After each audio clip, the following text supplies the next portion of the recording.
Hey everybody, welcome to Moment of Clarity, the antidote for the cable news, the fucking shit show of politicians lying about their own records. As I've mentioned before, if you want to see me actually analyze what is going on the Democratic National Convention, go and watch Redacted tonight on Friday night or on YouTube. I take each clip of their speeches and break down exactly how they're lying. But that is not what this episode's about. This episode is about not just Jeff Bezos, although I put that in the title, but not just Jeff Bezos. It's about all of our CEOs and how egregious the amount of money is they're making. It is unbelievable. And I know I've mentioned this before, and I'll keep mentioning it, and probably some of you are like, well, we heard that they make a lot of money. But it's not a lot of money. It's an irrational, unbelievable, unsustainable amount of money.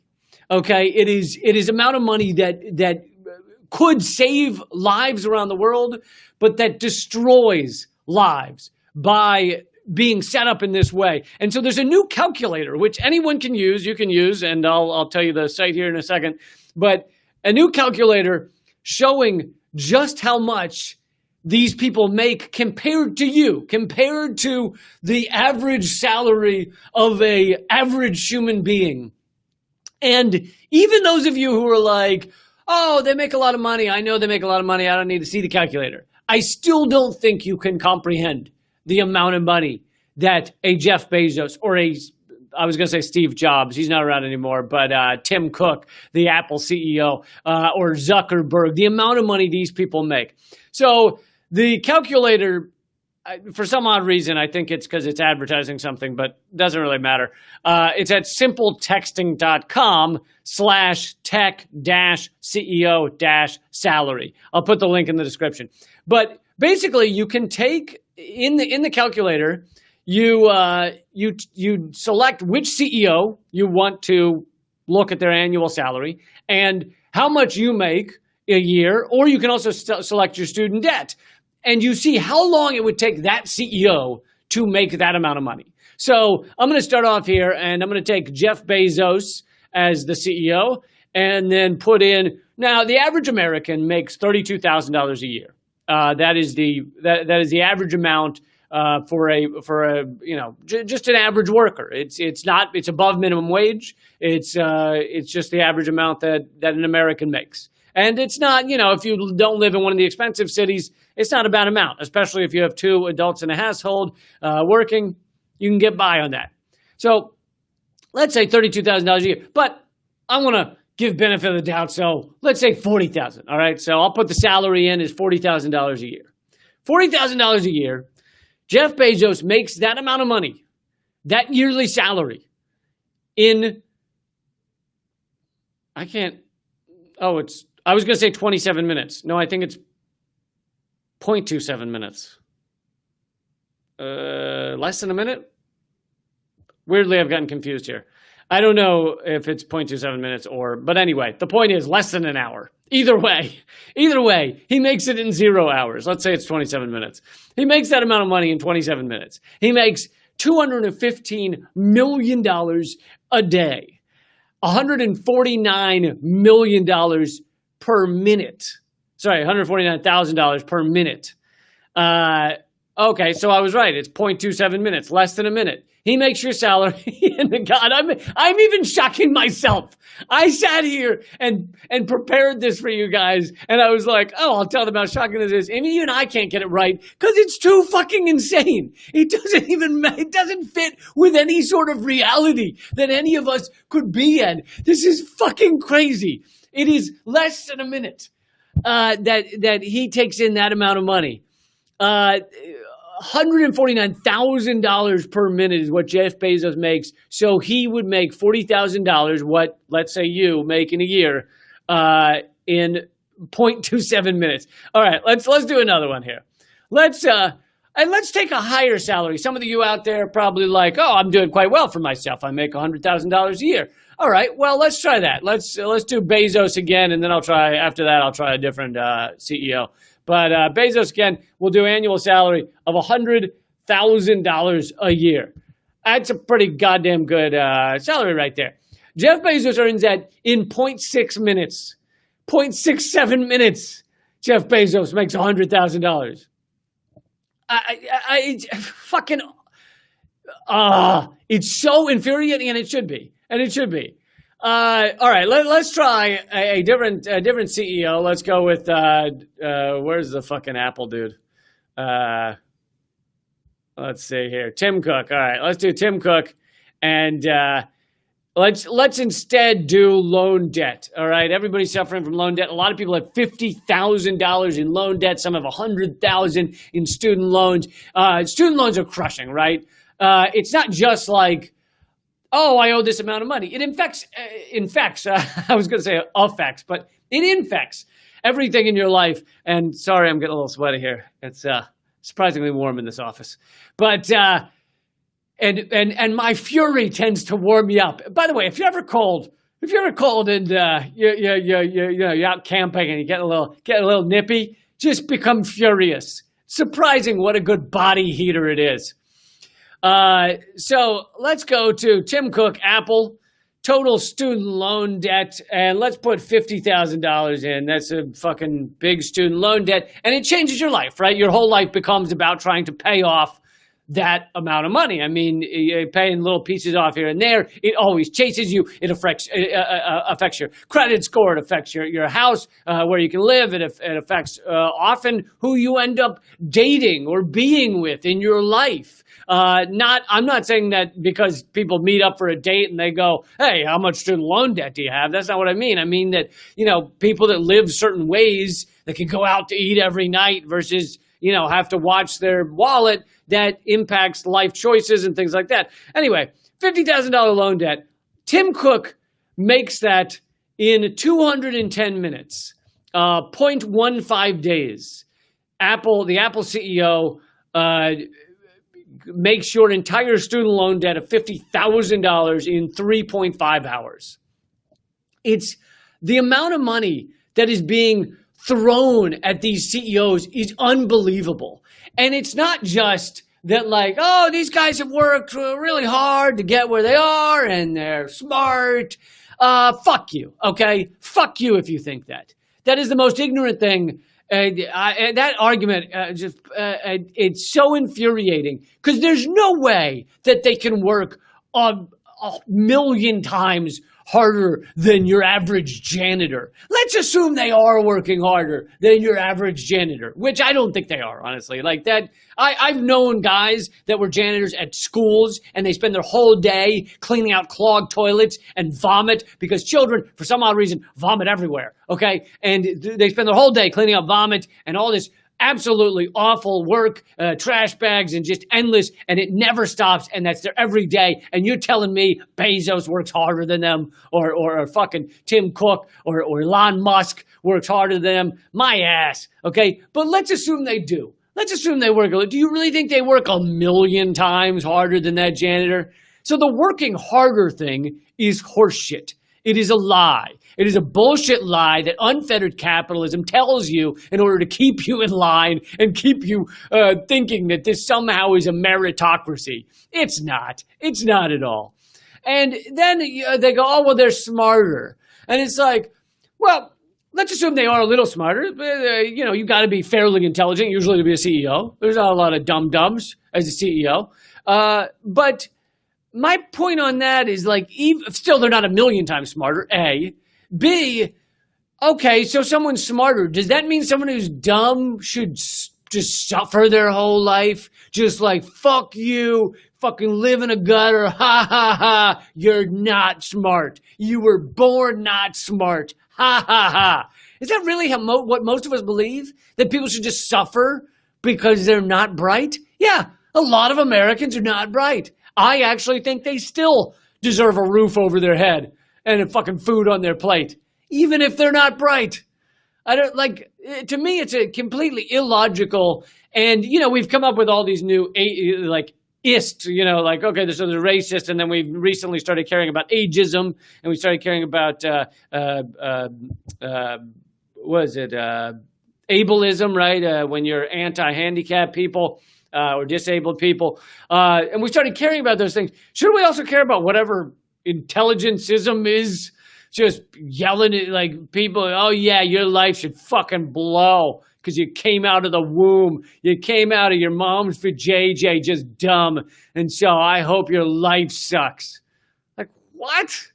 How is that an okay thought process, an okay philosophy for life? It's horseshit.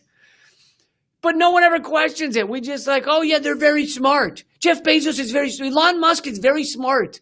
Okay, but so fine, he's very smart. In fact, I will grant you that he should maybe even make more than people who are less smart if he's able to work his way up to the top of a business and be smart. I don't think he should earn 1,000,000 times more. These amounts of money, and if they were used for other things, like so. They now say that Bezos has what's he got, $180 billion, close to $200 billion. Zuckerberg just crossed $100 billion. 12 people, 12 individuals, billionaires. Now, if you take their net worth in America, 12 billionaires in America have $1 trillion. $1 trillion between 12 people. And you know how much it would cost to end world hunger? The UN estimates $30 billion a year. Bezos could do it for many years and still have more money than anyone could ever spend in their entire lives. Like, he could easily end world hunger. Clean water, to have clean water to the entire world, which they estimate that, dirty water is one of the things that it kills the most people, right? Dirty water, to give clean water to the world is they estimate $10 billion. $10 billion. Which is, so Jeff Bezos could do that for the foreseeable future, and for years, and save millions upon millions of people, and we wouldn't even notice. He wouldn't even notice. Like, he'd still have so much money that he couldn't outspend it. He couldn't be like, oh, I spent all the money. It's impossible. It's fucking impossible. And anyway, I highly recommend that people check out this wealth calculator because it's completely illogical. And what it speaks to is we are kind of in the end time. And that doesn't mean tomorrow, but it means in the coming years of this system. We are, unfettered capitalism has a gravity to it. And I'm surprised. This is one of the, many of my thoughts in terms of these, ideas and things. Almost all of them have been said by someone else, right? Because any idea you think is original is not actually original. So I don't actually claim. I claim to put things together in a new way, but I don't actually claim to be the originator of the idea that the wealthy have too much money. But one thing I haven't actually heard another person say, although I'm sure it's out there somewhere, is that capitalism is a gravity. I haven't heard it talked about like gravity. It is a slow gravity towards things. And one of the things is towards immense wealth in the hands of a tiny few, which also is a gravity towards their capture of the ruling system, of the government.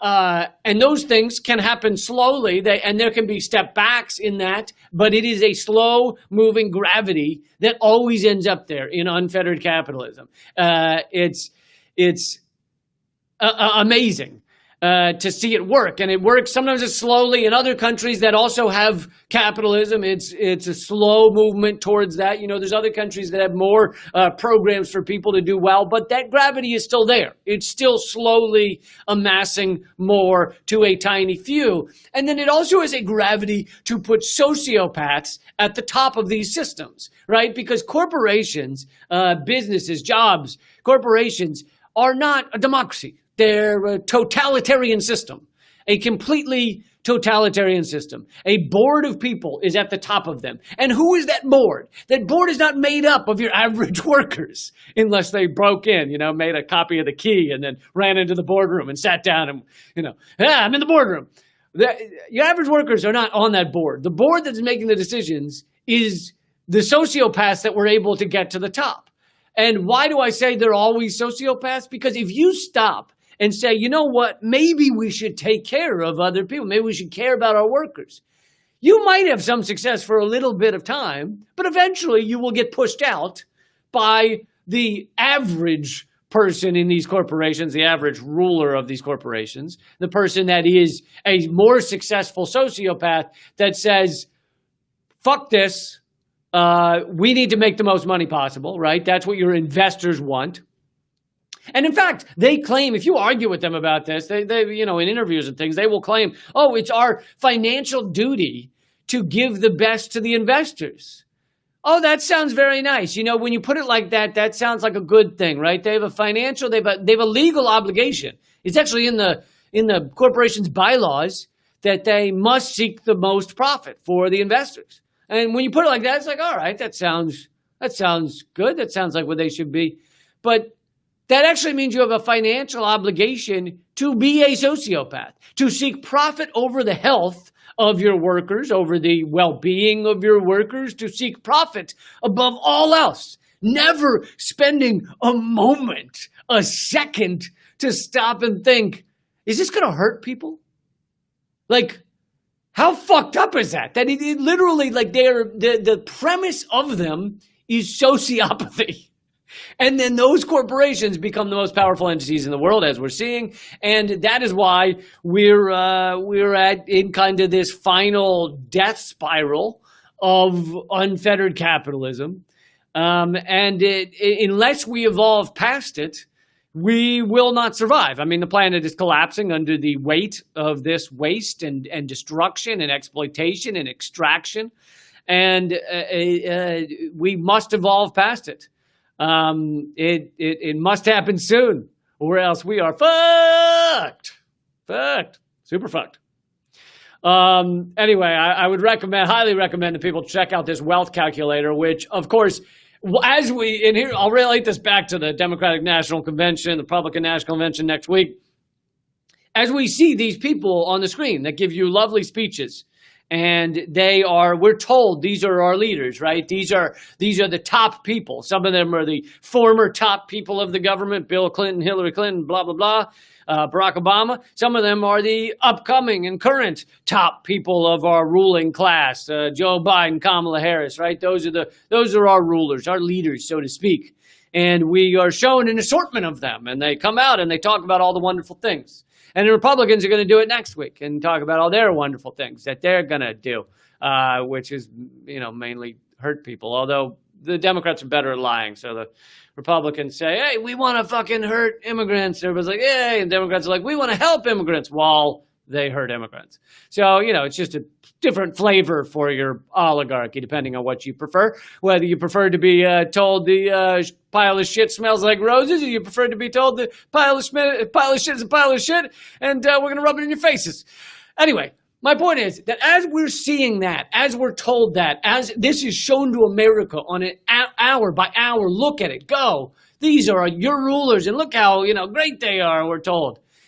The real rulers are these corporate titans that have more money than anyone could ever imagine. They could buy and sell Donald Trump 100 times over. The Jeff Bezoses and the Zuckerbergs and the Warren Buffetts of the world. They are the ones who really control the show. And many of them give to both parties so that when that party gets into power, they can go, hey, I'm your friend, right? Remember, I gave you $1 million. Of course, Jeff Bezos makes $1 million. Let's find out how quickly Jeff Bezos makes $1 million so that I can continue this example. Let's see here. Where did Bezos go? Oh, there he is. Jeff Bezos let's say we'll pretend it's student loan debt, and we'll put it in for, how many zeros is a million? All right, there we go. Hundreds, thousands, $1 million. Calculate. Jeff Bezos makes $1 million in 6.7 minutes, 0.1 hours, 0 days. So he makes $1 million in less than 7 minutes. So he'll give to these Democratic or Republican parties, and he'll say, hey, I gave you $1 million. That's a lot of money for a donation. I give you $1 million to your campaign. So you got to do shit for me. And they all do this. Many of them give to both parties. Some of them just give to the Democrats. Occasionally, one just give to the Republicans. But they give that money. And $1 million for Bezos is 7 minutes. So Bezos donates 7 minutes of his day, of his income, to one of these politicians. And then they go, holy shit, we got $1 million donation. And now he has them on the hook. He can go to them, he can meet with them anytime. I mean, granted, Bezos already has them on the hook because he's the fucking runner, the guy who runs Amazon. So he doesn't have to worry about that. But anyway, all of these CEOs, even ones you've never heard of, that have small businesses you've never heard of, they give a tiny portion of income, and they then have these politicians on the hook for them. But so they're the ones really running things at the end of the day. And this is why we have, by definition, an oligarchy. A large Princeton study found that the American people, if we want something to happen in our government, it only happens almost exclusively if it aligns with corporate interests. Meaning, only corporate interests are what gets done. And this goes for something, and I've asked people to tell me. I was like, I dare you to tell me the last time Congress did something that did not align with corporate interests. And most people can't even come up with an example, can't even begin to. Some people try and claim Obamacare, but Obamacare was specifically designed to work with the healthcare companies and with the big pharma. And so it seems that it's something done for the people, but it's still aligned with corporate interests. So the Princeton study found that literally 0% of the time do the American people get something that doesn't align with corporate interests. And it's because of the gravity of capitalism. This is where we end up. We're a more advanced stage. We're in the late stages, very late stages compared to other countries. But that gravity is always there, and it's always pulling, and it doesn't stop. And we need to evolve. We need to grow. Okay, guys, I'm going to wrap it up here. Thank you for joining me. Please share this. Please tell people to check it out. And I have 2 podcasts, one called Common Censored, another called Government Secrets. And they're both every week, and they're both free. So please check them out. Keep fighting.